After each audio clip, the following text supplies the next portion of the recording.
Two massive solar farms could be on the way to the Waianae coast, and some residents there are getting restless. Good evening, I'm Paula Akana. And I'm Yenji Denise. Their concerns spilled over at a PUC meeting that spilled over into the evening. KITV4's Catherine Cruz has been tracking these big solar projects and has the latest developments.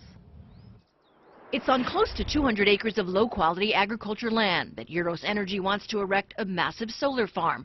What you see now as dry brush could be transformed into this. It's the footprint of how 140 photovoltaic panels will look against the Waianae mountainside.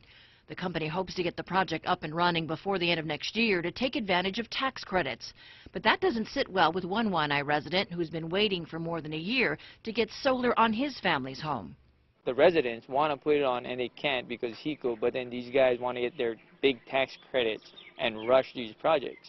And they're saying it's going to benefit everyone, but I don't believe that. The solar farm is expected to power about 10,000 homes and bring the cost of electricity down for customers across the island. But some say if this west side community has to live with the blight, it should get something more in return. This is our first opportunity, I think, to really tell our story here at Kamaile Academy. Kamaile recently won the award of the most improved charter school, and it wants to build on its success. But it can't if it can't grow its campus as called for in its master plan.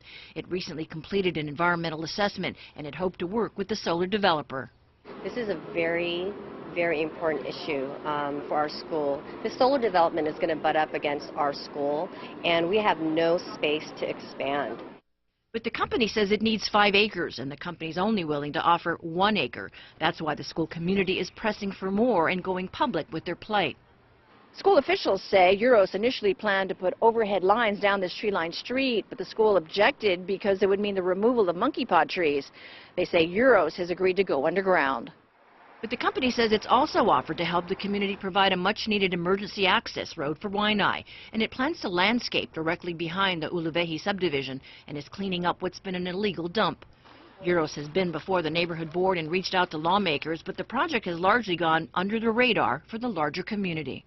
Reaching out to the community is very important because I believe everyone should have a say in what development occurs in the community. I agree that the property is theirs and that they do have the right to do what they're doing. Right. But again, is it Pono? Now, Euros says it wants to be a good neighbor. There will be a public hearing on this project, but it hasn't been set yet.